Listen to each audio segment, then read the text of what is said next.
I don't know, man. I think the Witch Queen being so good just made you think Lightfall was bad, you know? This man above me. This reacted.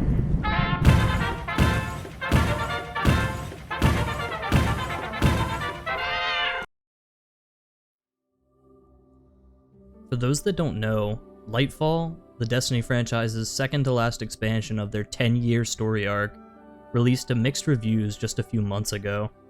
This came as a real disappointment to the community, as the previous expansion, The Witch Queen, was widely considered the best expansion in the history of the franchise, even above The Taken King. A crazy and possibly inaccurate census. And while fair criticism could be drawn that, quote, following up such a hit of a story would be a near impossible task from the start, many would stand to argue that releasing such an anchor just before the release of the final expansion could sink the entire franchise. Or is that exactly what Bungie, the developers of Destiny, are looking for? We'll get back to that question a little later on.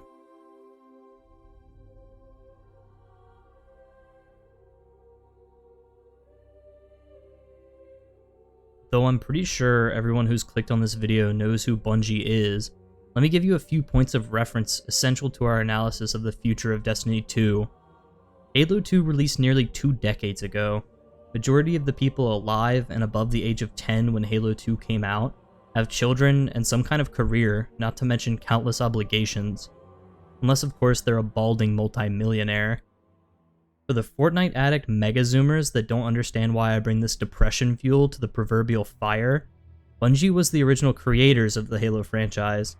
You may not recognize it today, but goddamn if it was not the best that the 2000s had to offer. Halo existed as the culmination of all an FPS could be. Story, world building, gameplay, both PvE and PvP, and community, all wrapped in a tight package that only got better with every subsequent release. And though some dissenters may say, Bungie lost their edge with ODST and Reach, I'd stand to say there's a fair argument for the alternative.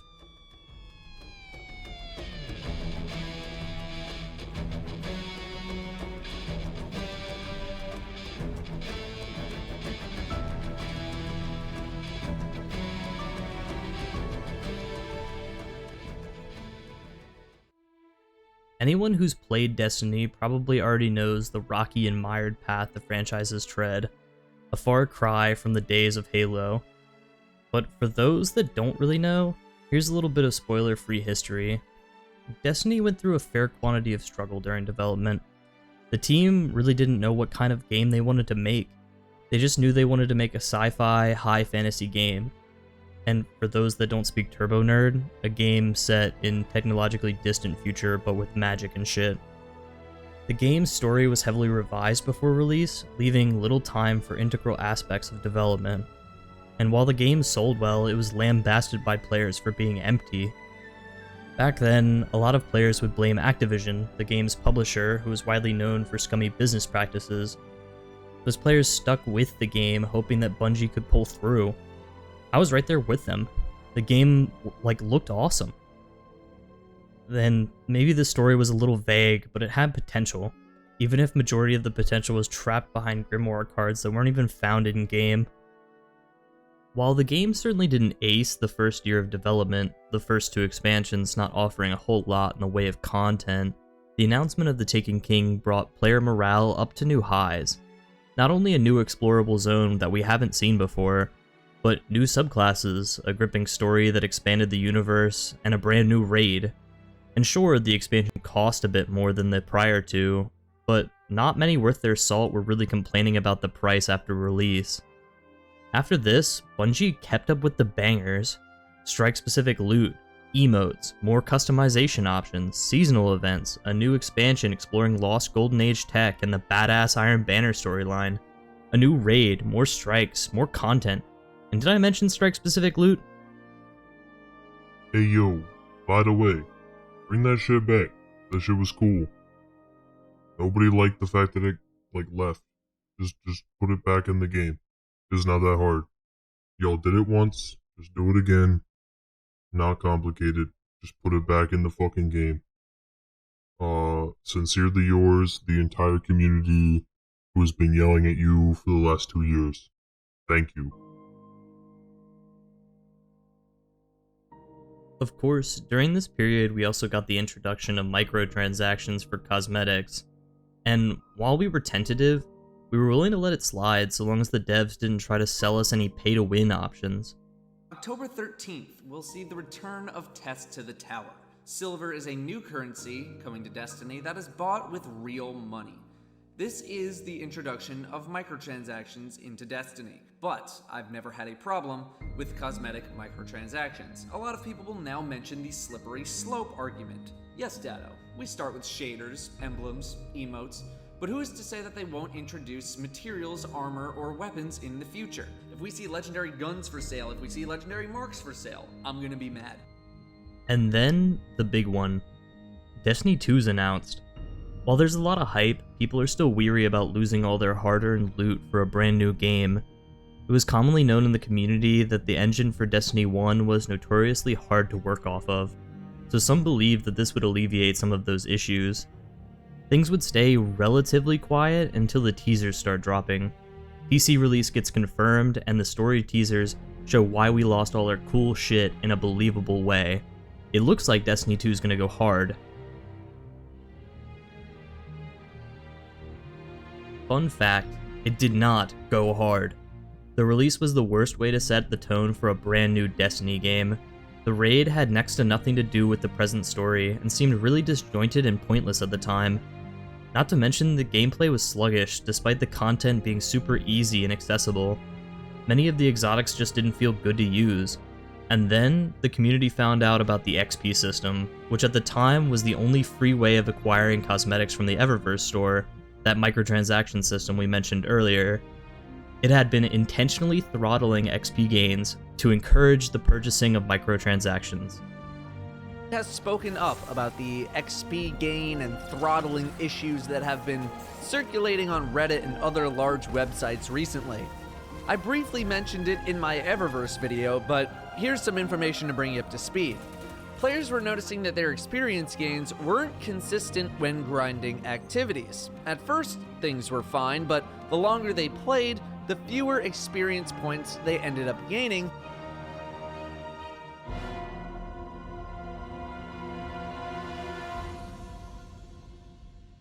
All this, combined with a tragically lackluster first expansion, pretty much tanked the game. People lost hope that Destiny was ever going to live up to what it could be. Until Forsaken's release, Bungie was almost certainly going to have to shut the game down. Player numbers were just that low. But Forsaken saved the game, a brand new plot that players actually felt invested in, a completely unannounced second explorable zone, one of the best raids the game had seen until that point, adjustments to stats to make the gameplay more exciting, new exotics with more powerful effects.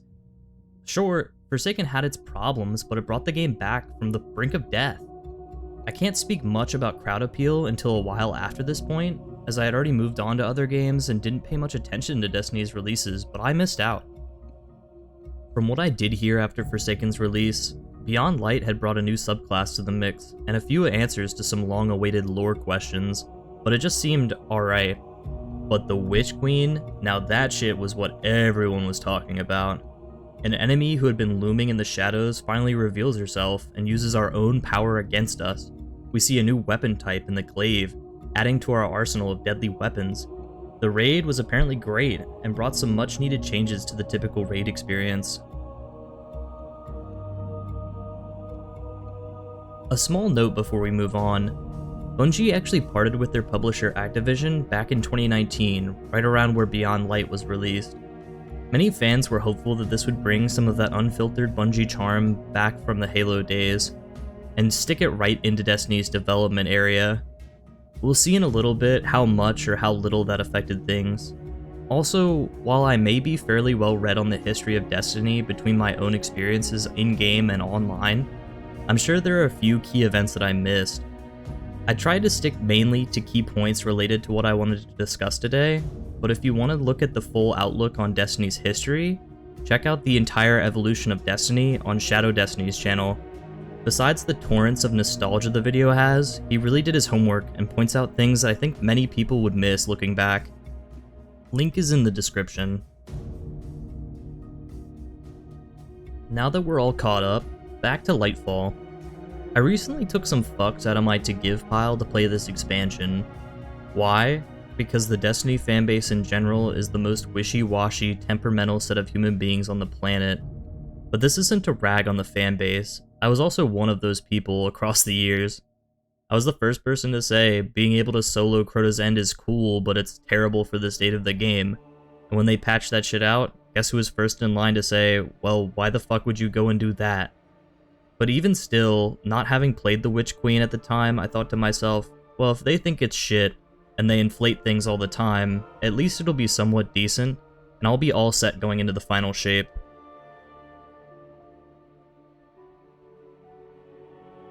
I would like to take this time to admit publicly, I was wrong. The franchise's story has always had its fair share of hiccups, I won't deny that. But I'd put this expansion at the absolute bottom tier, just below House of Wolves, but still above Curse of Osiris and Your Waifu. The story's pacing is scuffed. The moments that are meant to be big story beats just kind of fall flat. The gameplay, as a returning player, was either too easy on Classic or overtuned on Legendary, and there's quite literally no payout at the end of the campaign.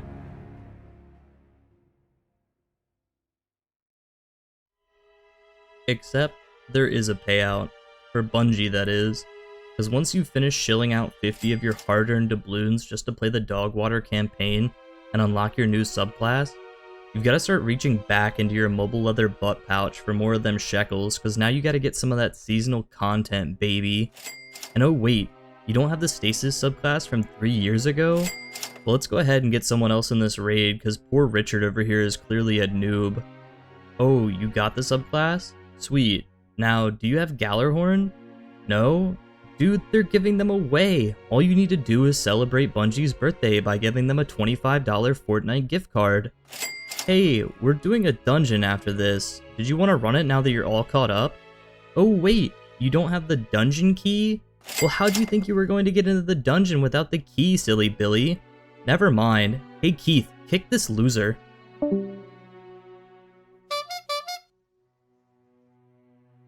The sheer quantity of paywalls in the game at the moment is insane. Bungie talks about wanting the game to be accessible to new players all the time, and no wonder. All of the expansions that are still playable, we'll get to sunsetting content in a minute, are still full price. That means if you want access to any of those exotic story missions or subclasses hidden behind those expansions, you gotta say goodbye to that smelly green paper. The 2 dungeon keys in the game aren't even sold with the expansions, you have to buy them separately. That is, unless you're willing to pay top dollar for what is essentially a pre-order for the rest of this year's content.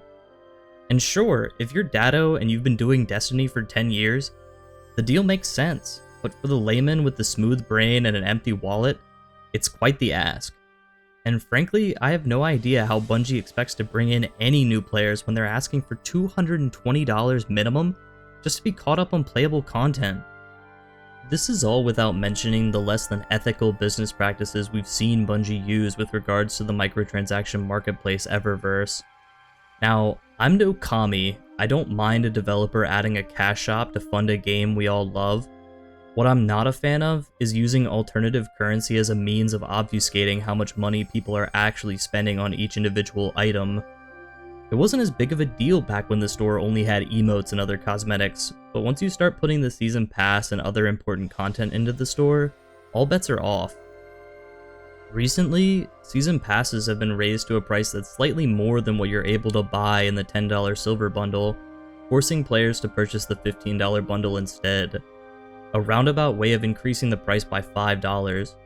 And sure, the extra silver can be used towards the next season pass, but you'll still need to spend $10 to get it. When you start looking at just how much money you can spend in the game, you start to feel bad for all the times you use mommy's credit card on silver purchases and DLC that's no longer in the game. Unless you were a FIFA kid, in which case your parents are bankrupt and you feel no remorse. Getting a couple wins in Weekend League, that's really important. Bro! Are you serious? Maru, dude, what is this? What is this? Sorry, I've got a bit sidetracked here. Like, what am I looking at, man? Go outside! And this now brings us to sunsetting content, quite the hot topic amongst the Destiny fanbase. Some absolute mongoloids are still under the impression that everything that's ever been made for Destiny should still be in the game. My brain may be smooth, but it's not that smooth. I really don't need to go back and do that one Nessus strike with the giant drill from D2 release just to get my rocks off. My dopamine receptors are a-okay with the current strike playlist. Though I will admit that it feels really bad not being able to go back to old areas we've already explored. Not only does it make the world feel smaller, but there are some missing pieces of lore that you really can't get unless you pray to the lore daddy Bife. While we're on the topic of Bife, I would like to take a moment to admire, just for a second, how much content this guy has made. Like, look, each of these videos, 21, 22, 13, 21, 19, 15, each of these videos has gotta take him like well above 5 to 6 hours to make and create. And he makes hundreds of videos a year. Like, it's absolute insanity. This guy, not to mention the amount of time it takes to research the lore, because back in the day, you used to have the lore cards, dude. It's just, like, this guy is absolutely insane. I've been watching his content for a long time. I used to listen to his voice while I was trying to fall asleep, listening to old lore from when, let's see, can't see if I can't really find it. But I used to listen to the lore from the Callus raid while I was trying to sleep a little while ago, because his voice is just that sexy. So mad respect to Bife. If you don't know who he is, definitely go check him out. So as a little example of missing lore from prior expansions, before I broke down and bought the Beyond Light expansion like the masochistic little catamite that I am, I wanted to go back and explore some of the Braytech stuff from Warmind. Needless to say, I wasn't able to do that since Mars is completely MIA. You may have heard me say a few times that problems we have today are problems we've seen before in the Destiny franchise. Though I'd stand a wager not a lot of people are raising their fist to say, well, if XYZ is a problem we've already dealt with, why are you only making a big deal of it now? Not only because I'm sure we made plenty of complaints back then, but also for a bigger reason. Nobody's sure how long this train's gonna last. There's a lot of speculation about Marathon, Bungie's next title, and what it's going to mean for Destiny 2. There might not be a lot of time to see these changes implemented. With less attention being paid to Destiny, some of the systems that were being fixed slowly just fell right back into the shitter. What is he doing, robots?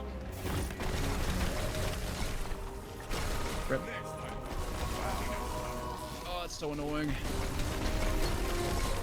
How in the fucking world are these guys playing this game all weekend when we pay $100 a fucking year to play this game? They make billions of dollars and they don't care enough to have one single person who's ready to ban these people?